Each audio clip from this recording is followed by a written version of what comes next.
Well, let's go to Washington now and our senior diplomatic correspondent, Nina Larsen, who's at the State Department. And Nina, President Trump mentioning access to the site of that chemical attack, and that is probably going to be one of the demands, right, made in this Security Council meeting that's coming up.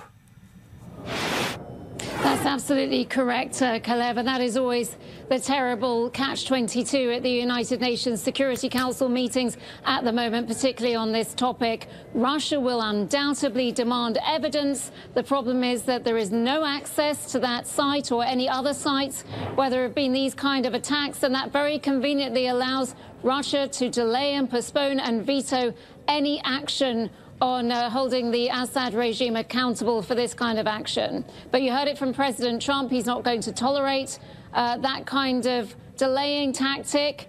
He is meeting with his National Security Council today at the White House. And you've heard it from him. There's going to be a major decision on U.S. policy on Syria in the next day or so. Nina, it's almost night after night that we're reporting another meeting at the United Nations Security Council over Syria. And as you say, every time Russia, Assad's ally, casts a veto in favor of the Assad regime, is there any possibility of action through the Security Council, or is it all just going through the ritual?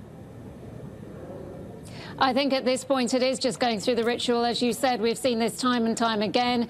We saw that ceasefire absolutely fail about a month ago, and that was a unanimous decision, including the Russian representative at the Security Council. But you saw on the ground that ceasefire had absolutely no impact in reality. So what we're seeing from the United Nations at the moment is really almost a series of global press conferences.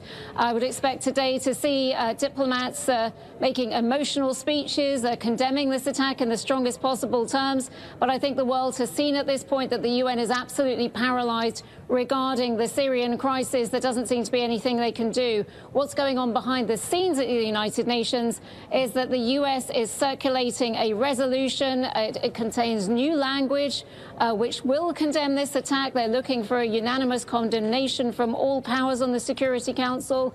And they're also going to insert language that would allow for Chapter 7 action. And in UN language, that means that there could be a military option if these kind of attacks continue. But again, we have to see what the US, France and the United Kingdom decide to do in the coming days. And Nina, you mentioned the military action. Could that be what President Trump was hinting at in his remarks that we just heard? I think so. I think this attack over the weekend has changed the equation. We did hear Trump last week, of course, saying he wanted the US to disengage from Syria. He wanted to pull troops out as soon as possible. But then again, we've seen the kind of tweets he's been sending out and the comments he's been making about this terrible attack. And everyone has seen those pictures around the world. The US is in very, very close contact with France and the United Kingdom. President Macron and Trump in particular issued a statement jointly saying that they would pursue some joint and very strong action in response to this. Okay, our Nina Larsen there at the State Department. Thank you for that report.